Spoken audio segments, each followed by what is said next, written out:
নমস্কার বন্ধুরা, কেমন আছো আমার ইউটিউব ফ্যামিলিরা? আমি তো ভালো আছি, সুস্থ আছি। তোমরা কেমন আছো অবশ্যই কিন্তু জানিও। তো দেখতেই পাচ্ছ সকালবেলায় ঘুম থেকে উঠি ব্লগ শুরু করে দিয়েছি। বুঝতেই পারছো, ঘুম থেকে ঝেড়ে মেরে উঠলাম, উঠেটিয়েই বসে রইলাম একটুখানি। গরম তো প্রচণ্ড পরিমাণ দিচ্ছে, রাতে তো ঠিকমতো ঘুম হচ্ছে না, তারপরে আবার সকাল সকাল উঠতে হবে, হাজারো কাজ পড়ে আছে। এই গরম যতই দিক না কেন আমাদের তো সংসারের কাজগুলো করতেই হবে, তাই না? তো ঘুম থেকে উঠে পড়লাম, উঠেটিই দেখো বিছানাগুলো গোছাতে শুরু করলাম। আর এই যে মেয়ের কলেজ ড্রেস কেচে দিতে হবে, কারণ ছুটি আছে কলেজ আজকে, তার জন্য কলেজ ড্রেসটা কেচে দেবো। তো যাই হোক, এক গোছার জামা কাপড় আছে, সেই অনেক দিন ধরে জামা কাপড়গুলো কাচাকুচি হচ্ছে না, এটা সেটা লেগেই আছে, তার জন্য কাচাকুচি হচ্ছে না। আর খাটে আমি শুই না, মেঝেতে একটা খাটে চাদর বিছিয়ে নিই, তো সেখানেই আমি শুয়ে গড়াগড়ি দিই।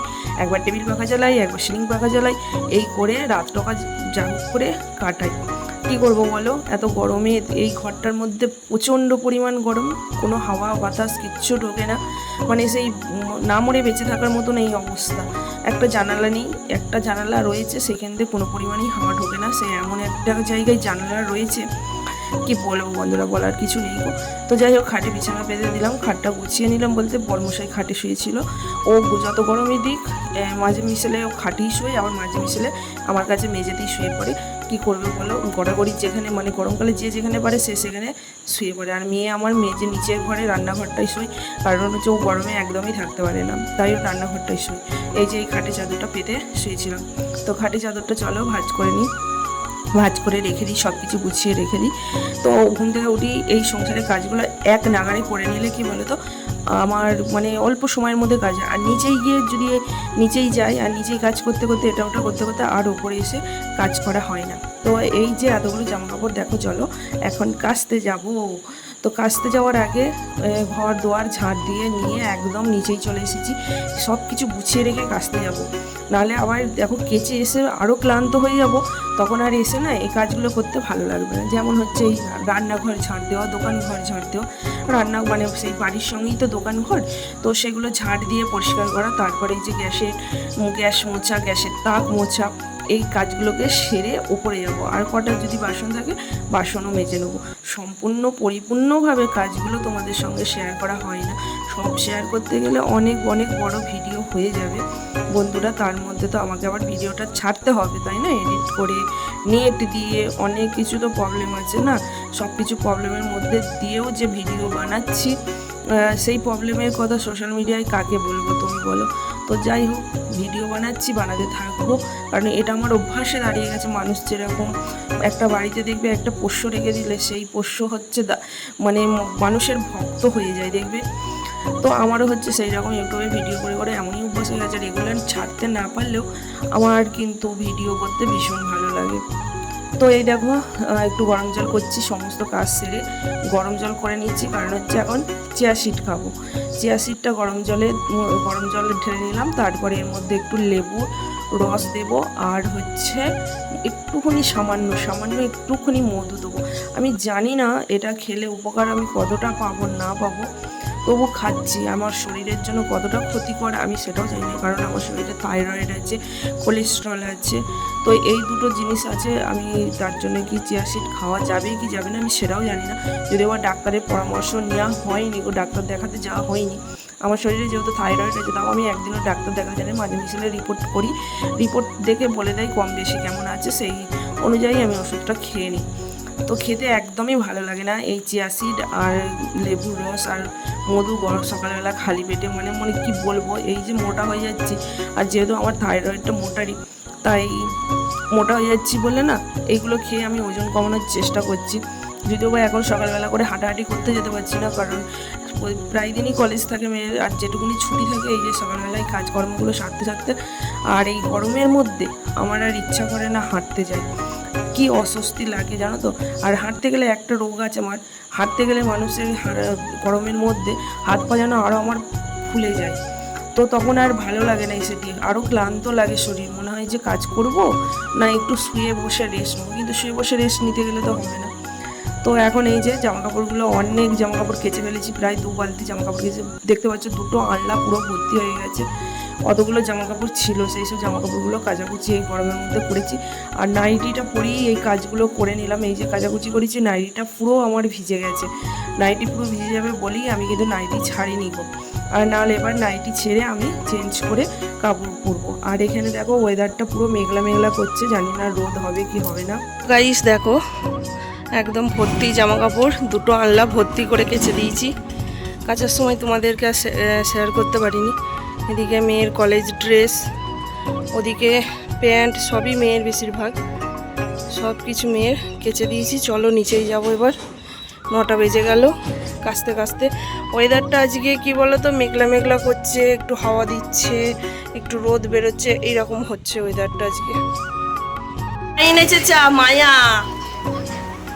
তোমার মায়া বানিয়েছে, ওই জন্য বলেছে খাবো, চা খাবো।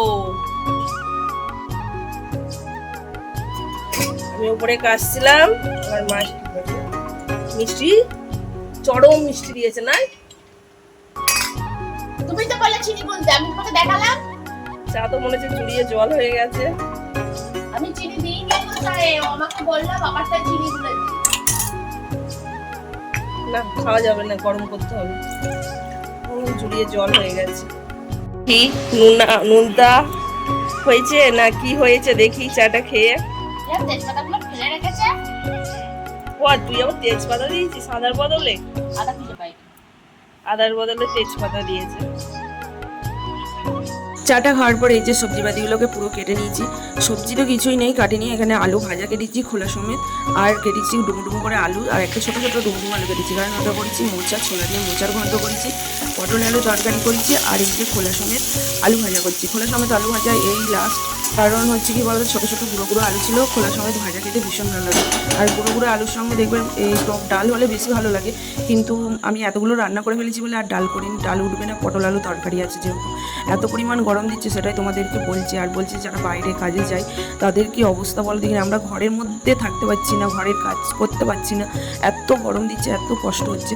আর যারা বাড়ির বাইরে কাজ করতে যায় তাদের কি অবস্থা বলো দেখিনি, সেটাই তোমাদের সঙ্গে শেয়ার করছিলাম, বকবক করছিলাম। যাই হোক, কথাগুলো খুবই আস্তে আস্তে হয়েছে বলে আমি আবার ভয়েসটা দিলাম। তো আমার রান্নাবান্না কমপ্লিট হয়ে গেছে। রান্নাঘর মুছে নিলাম, গ্যাস মুছে নিলাম, বাসন মেজে নিলাম। কেন বলো তো, এইগুলো না মুছলে এই গরমকালে যেহেতু আমরা নিচেতেই থাকি, ঘোরাঘুরি দিই, আর গ্যাস মোছা হবে না, বাসন ছড়িয়ে থাকবে, সেগুলো একটু দেখতে ভালো লাগে না। সকালবেলা মনে হচ্ছিল রোদ হবে না, জ্যৈষ্ঠী মাসের দিনে রোদ হবে না, এটা কথা হয়? এটা কথা হয়? জ্যৈষ্ঠী মাসের দিনে রোদ হবে না? চলো জামা কাপড়গুলো শুকিয়ে তো গেছে কিছু কিছু।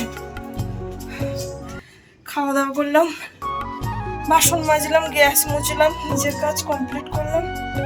এবার ছাদে জামা কাপড়গুলো সেই সকালবেলা দিয়ে এসেছি, একটু উল্টে পাল্টে দিই যেগুলো ভিজে থাকবে।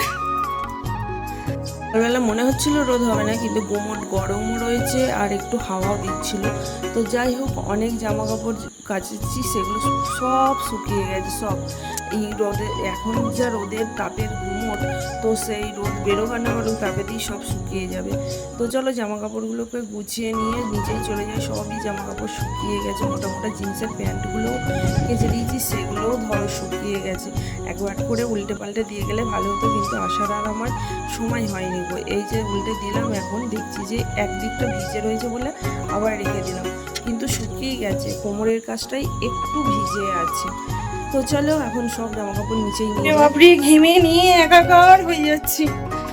এটা হচ্ছে মেয়ের ল্যাবকোট, ল্যাবকোটটা একটুখানি ভিজে আছে, ঘরে খাটের আলো ঝাড় দেওয়া। জিন্সের প্যান্টগুলো একটু একটু ভিজে আছে, থাক, পরে নিয়ে যাবে। কি করে দেখে ভগবান জানে, কি করে যে দেখে অন্ধকারের মধ্যে, কি করে যে দেখে ভগবান জানে, নারায়ণ জানে। তো গাইস, অনলাইন থেকে 2খানা ব্যাগ কেনা হয়েছে, তো চলো তোমাদের সঙ্গে শেয়ার করি। দেখো কেমন হয়েছে, অবশ্যই কিন্তু কমেন্টস করে জানিও। এমনই অভ্যাস হয়ে গেছে জানো তো, সব কিছু অনলাইন থেকেই কেনাকাটি হচ্ছে। একটা ফেস ওয়াশও এখন অনলাইনে অর্ডার দিয়ে দিচ্ছে মেয়ে, একটা বডি ওয়াশও অনলাইনে অর্ডার দিয়ে দিচ্ছে, মানে এখন সব কিছু অনলাইনে অর্ডার দিয়ে এমন হয়ে গেছে যে ডেলিভারি দিয়েছে সেও আমাদেরকে চিনে গেছে, আর বাড়িতে এসে ফোনও করে না, দিয়ে যায় আমাদেরকে, জানো তো। তো চলো এক ঝলক দেখিয়ে দিই তোমাদেরকে কি কি কিনেছি অনলাইন থেকে, আর সব কিছুই তোমাদের সঙ্গে যেহেতু শেয়ার করি, তো এটাও চলো শেয়ার করি। আর গিফট খোলার দিকে, গিফট নয় সরি, মানে অনলাইনের জিনিসগুলো খোলার দিকে আমার মেয়ে হচ্ছে একবারে পুরো এক্সপার্ট। আর আমার এই মানে অনলাইন থেকে কিছু জিনিস আনলে না সবসময় গিফট গিফট মনে হয়, আর আমার মেয়ে তখন বলবে তোমাকে কি কেউ গিফট দিয়ে গেছে, তুমি গিফট গিফট বলছো, তো আমার গিফটটাই বেরিয়ে যায়। তো যাই হোক, এই যে এই বক্সটার মধ্যে রয়েছে নাকের যে হেড, মানে আমাদের যে নাকের ওপরে যে অনেক স্পট পড়ে থাকে না, সেগুলো তোলার জন্য এইগুলো। যাই হোক, আমি অতটা জানি না, এইগুলো মেয়ে জানে, তাই মেয়েই অর্ডার করে দিয়েছিল। তো যখন দেবো তখন অবশ্যই কিন্তু তোমাদের সঙ্গে অবশ্যই শেয়ার করব। তোমরা যদি কেউ জেনে থাকো তো অবশ্যই কিন্তু কমেন্টস করে জানিও। তো 10টা দিয়ে মানে অর্ডার দেওয়া হয়েছিল, কত বেশ নিয়েছে মেয়েই ওটা জানে, আমি বলতে পারবো না কো। আর দেখো একটা শাড়ি অর্ডার দেওয়া হয়েছিল, আর আমার মেয়ের কালো শাড়ি এতটাই পছন্দের, তাই ও সবসময় কালো শাড়ি পরে বলে একটা কালো শাড়ি অর্ডার দেওয়া হয়েছে। কিন্তু শাড়িটা সত্যিই খুব সুন্দর লাগছে, কিন্তু দাম বেশি নয়, এটা মনে হয় 300 টাকার মধ্যেই হয়ে গেছে শাড়িটা। আর কি বলতো, পাথর বসানো আছে, পাথরগুলো কিন্তু উঠে উঠে যাচ্ছে ঠিকই, কিন্তু পাথরগুলোর জন্য শাড়িটা সুন্দর লাগছে। তো যাই হোক, এই যে দেখতে পাচ্ছ শাড়িটা মেয়ে খুলে দেখাচ্ছে, তোমরা কিন্তু জানিও কমেন্টস করে হ্যাঁ কেমন হয়েছে, কি ঠকে গেলাম নাকি। 300 টাকার জিনিস আর কি হতে পারে বলো তো। তো যাই হোক, এটা মানে কি ওই টিডিও বানার জন্য, মানে ভিডিও করার জন্য, ভিডিওর সঙ্গে আবার টিডিও যোগ করে দিচ্ছি, দেখেছো তো। ভিডিও বানানোর জন্য আমার মেয়ে এইগুলো অর্ডার করেছে। ও একটু মানে নাচ টাচ করে, তো এই শাড়িগুলো পরে ওর নাচতে বেশ ভালো হবে। তো আর একটা কি জিনিস জানো তো বন্ধুরা, আমার যাই হোক কদিন ধরে ইউটিউবে দেখছি 100টা করে ভিউ হচ্ছে, আর এই 100টা ভিউ হচ্ছে বলে আমার যে কি ভালো লাগছে বলে বোঝাতে পারবো না। দেখো তখন 30টা 40টা কি 15টা এরম করে ভিউ আসতো। আমি তো রেগুলার ভিডিও ছাড়তে পারি না সংসারে কাজের চাপের জন্য। তো যাই হোক, এখন 100টা ভিউ এলে যে কি মনের মধ্যে আনন্দ হয়, মনে হয় ইউটিউবকে আমি অসংখ্য ধন্যবাদ জানাই যে 100টা আমার ভিউ দিয়েছে, এর জন্য 100টা লোকের কাছে আমার ভিডিও পৌঁছে দিয়েছে, আমার এর জন্য অসংখ্য ধন্যবাদ জানাতে ইচ্ছা হয়।